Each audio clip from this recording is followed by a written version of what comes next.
नमस्ते class sixth sixth के बच्चों के लिए छोटा सा एक और चैप्टर की तैयारी। 2 दिनों से हम लोग इसी चैप्टर पे काफ़ी सारा डिस्कशन कर चुके हैं और आप ही सब लोगों ने बता दिया कि सर क्या होता है चैप्टर, आपने खुद बताया। चलो हम क्या करते हैं, जो भी आपने बताया ना उसे एक पेज में लिखने की कोशिश। जैसे कि चैप्टर था आपका materials of daily uses, right. जिसे आप क्या कह रहे हो, जिसमें क्या पढ़ना है आपको, क्लोथ्स पढ़ना है आपको। क्लोथ्स के बारे में अगर डिफाइन करें हम तो समथिंग दैट कैन वियर, ऐसा कुछ जिसे हम पहन सकते हैं। वियर मतलब पहनना, ऐसा कुछ हम पहन सकते हैं उसे हम क्लोथ कहते हैं। हालांकि सिर्फ पहनने तक क्लोथ नहीं है, आप बेडशीट भी बिछाते हैं, टेबल पर भी कपड़े डालते हैं, गाड़ियों पे भी कपड़े लगते हैं, कॉटन लगते हैं, पर्दे लगते हैं, वो सब भी क्लोथ्स ही हैं। बट आपका जो बुक में है वो जनरली हम लोग पहनने पे सेंस ले रहे हैं, ठीक। अदरवाइज समझ रहे ना, क्लोथ पहनने का भी है, बिछाने का भी है। क्लोथ मतलब कपड़ा बोलते हैं, आप समझ जाते हो। अब इसी में आपका बुक लिखता है कि जो भी हम पहनते हैं दैट डिपेंड्स अपॉन कल्चर। आप भारत के निवासी हैं, आप अमेरिकन हैं, अकॉर्डिंग टू योर कल्चर आप कपड़े पहनते हैं। वेदर के अकॉर्डिंग, ठंडा का मौसम, अभी तो मौसम ज़बरदस्त चल रहा है, उसके अकॉर्डिंग कपड़ा पहनना, ठीक। गर्मी में क्या पहनना होता है, बरसात में, अपने अपने हिसाब से, रिक्वायरमेंट के हिसाब से कि आप कपड़े किस कंसर्न के लिए पहन रहे हैं, क्या पार्टी में जाना है, क्या स्कूल में जाना है, ठीक। तो उसके अकॉर्डिंग अपना अपना रहेगा। या लास्ट लिखें स्टेटस, कितने रईस हैं आप, उसके अकॉर्डिंग आप क्या पहन रहे हैं वो आपको दिखावे का दिखेगा आपको, ठीक। तो ये हो गया शब्द सवाल। समझिएगा कि हमें तो पढ़ना इस तरीके से है कि कोई कुछ पूछे तो बता देंगे। अभी हमसे कोई पूछेगा व्हाट इज क्लोथ, तो बता देंगे कि भाई जिसे हम पहन सकते हैं उसे क्लोथ कहते हैं। फिर पूछा जाए कि क्या क्लोथ्स में भी टाइप होते हैं क्या, हाँ बहुत सारे टाइप होते हैं। क्वेश्चन पूछेगा कैसे, क्यों टाइप है, तो कह दीजिएगा जैसा पहनावा होगा हम लोग का, हमारा कल्चर, मौसम, ज़रूरतें, हमारी हैसियत के अकॉर्डिंग हम कपड़े पहनते हैं। डन। और आगे बात करते हैं, तो आखिर कपड़ा पहनते हैं तो उसका क्या कारण है, क्यों पहनते हैं। तो एक बुक में भी लिखा है, आप लोगों ने बताया था बढ़ चढ़ के कि reason for wearing clothes is to protect from heat cold, ठंडा गर्म से बचाने के लिए। बरसात, एक बच्चे ने बोला भी था बरसात, हमने पूछा सर, हमने पूछा भी था कौन सा कपड़ा है जी जो तुमको बारिश से बचा देगा।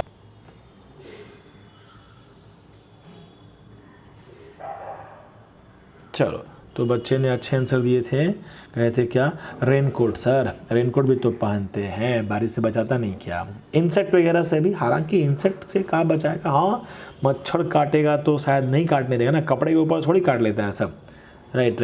इट जो मन करे वो। अब थोड़ी सी बात करते हैं बुक के अकॉर्डिंग, कपड़ों का इतिहास, क्लॉथ का हिस्ट्री। शुरू में इनिशियली स्टार्टिंग में जो थे वो बार्क, पेड़ों के छाल, बड़े बड़े पत्ते, केला का पत्ता सबसे इम्पॉर्टेंट, एनिमल का स्किन, फर इत्यादि को खींच खांच कर, छील छाल कर बॉडी पर लपेट लेते थे, ठीक। ये शुरुआत की बातें थी। फिर धीरे धीरे हम लोग सिविलाइज्ड हुए, सभ्यता का विकास हुआ। तो सभ्यता विकास में सबसे इम्पॉर्टेंट एग्रीकल्चर, खेती का विकास हुआ। लोग मिलने लगे, खेती करने लगे, और खेती के साथ साथ धीरे धीरे डेवलपमेंट होने लगा कपड़ों का। उसमें सबसे पहले आया मैट बनने लगे, फिर बास्केट बनने लगे, फिर लंबे लंबे धागे बनने लगे। वही लंबे लंबे मोटे मोटे धागे को हम लोग बाद में चलकर फैब्रिक बनाने लगे, फैब्रिक्स। यही चैप्टर में पढ़ना है पूरा। कॉटन और फ्लैक्स पे हम लोग का विशेष ख्याल रहेगा, ठीक। डन। आगे बढ़ते हैं। कॉटन के बारे में 2 लाइन लिखा है बुक में कि 2500 BC, बहुत पहले की बात है, गंगा नदी के किनारे खेती किया जाता था हड़प्पा संस्कृति में। इन हड़प्पा संस्कृति में क्वेश्चन क्या पूछ सकते हैं, कॉटन का खेती पहले कहाँ था, किस पीरियड में था, तो ऑप्शन में कहीं होगा हड़प्पा, तो हड़प्पा मार लीजिएगा, ठीक। और फ्लैक्स की बात करें, लिनन भी कहते हैं, लिनन 7000 साल पहले इजिप्ट में नील नदी के किनारे खेती होती थी, ऐसा ट्रेसेस हैं, ऐसे इतिहासकारों का मानना है। डन। एक और इनिशियली बात करें, शुरू में फर्स्टली स्टार्टिंग में बड़े बड़े कपड़े होते थे, जैसे कि साड़ी, धोती, लुंगी, टर्बन।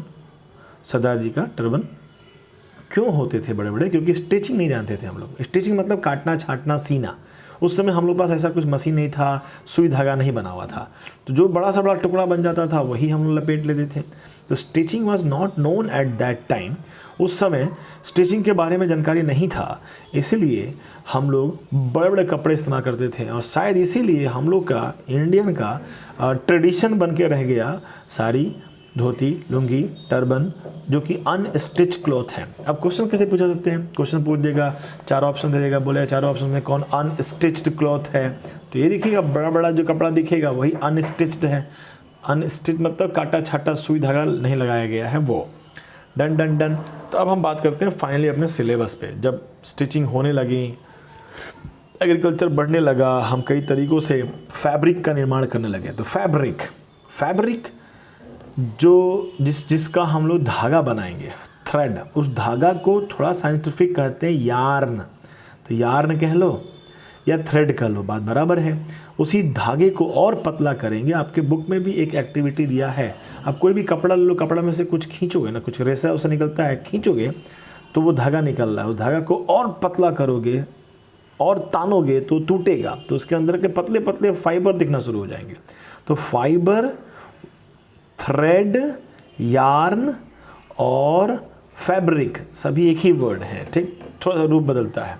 अब फैब्रिक में नेचुरल फैब्रिक भी है और सिंथेटिक फैब्रिक भी है। सिंथेटिक मतलब कंपनी बना रहा हो, फैक्ट्री बन रहा हो, आर्टिफिशियल हो, formed in factories using chemical की मदद से फैक्ट्री में बने वाले फैब्रिक को सिंथेटिक फैब्रिक कहते हैं। एग्जाम्पल तो 4 हैं, आप याद कर लो ना, नाइलॉन है, पॉलिस्टर है, पीवीसी है।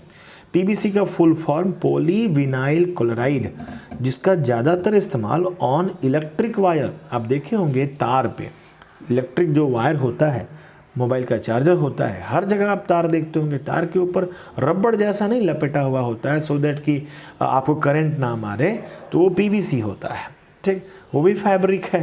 तो उसका कुछ और ऐसा नहीं कि हर फैब्रिक का कपड़े बना लेंगे, जैसे शुरुआत में कहा ना हमने, सिर्फ कपड़ा ही नहीं और भी जितने भी मटेरियल दिखते हैं अगल बगल, ठीक, बेड, सोफ़ा सेट, सब कुछ पे कपड़े लगते हैं, सबका अपना अपना तरीके का कपड़ा होगा। और एक और नाम है टेरेलिन। आप कैसे, इसके लिए ये कैसे इंपॉर्टेंट है आपके लिए, तो आपसे यही क्वेश्चन पूछा जाएगा, which one of the following is artificial fabric, और उसमें इन चारों में से कोई ऑप्शन होगा तो आप तोता बन के याद कर लीजिए, नाइलॉन, पॉलिस्टर, पीवीसी और टेरेलिन। आसान, ख़त्म हो गया सिंथेटिक यहीं पर, ठीक। आप चिंता नहीं करिएगा, हम आपको ग्रुप में भेज देंगे इस पूरे पेज का फ़ोटो। नेचुरल की बात करते हैं, नाम में है नेचुरल, नेचर से मिलता हुआ फैब्रिक। नेचर में कौन पड़ा है? जानवर पड़े हैं, प्लांट पड़ा है, ये तो जन्मे करते हैं, एनिमल और प्लांट। एनिमल की बात करें, एनिमल में वुल कहाँ से मिलेगा? शिप आप जानते हो, बाकी याक भी जानते होगे, कैमल जानते होंगे, अब अल्पासा नहीं जानते होगे, गुआनाको नहीं जानते होगे, विकानू नहीं जानते होगे, विष्णु भी पढ़ सकते हो, नहीं विष्णु ना पढ़ सकते हो। तो जो शिप होता है, याक होता है, कैमल होता है, अल्पका होता है, ग्वानुका होता है, बड़ा टेंशन वाली बात नहीं है। एक कश्मीरी है, ये वुल क्या नाम है? वुल फैब्रिक का नाम, कश्मीरी फैब्रिक का नाम कहाँ से मिलेगा? कश्मीर के गोट से, बकरियों से निकाला जाता होगा। फर, रोआ कहते हैं, रोआ, खोआ नहीं पढ़ना, सब रोआ लिखा हुआ है, रोआ। रैबिट से, बीवर से, मिंक से, मस्कट से। अब रैबिट तुम समझता होगा, रैबिट क्या समझता है? रैबिट है, बहुत वो तुम देख लिया है, बाकी सब एनिमल के नाम हैं, ठीक। आप याद करो, क्या कर सकते हो, बहुत मुश्किल है तुम लोग के लिए भी। सिल्क वर्म से निकलता है। सिल्क वर्म एक कैटेगरी ऑफ इंसेक्ट्स हैं, उसमें से एक नाम दिया है कैटरपिलर, वाइट मोथ कैटरपिलर, उनमें से निकाला जाता है। आप टेंशन ना लो कैसे निकाला जाता है, अभी आपको नाम सुनना है सिर्फ, ठीक। प्लांट की बात करते हैं तो flax, ramie, hemp, cotton, jute, these are the fabrics obtained from plant होता है।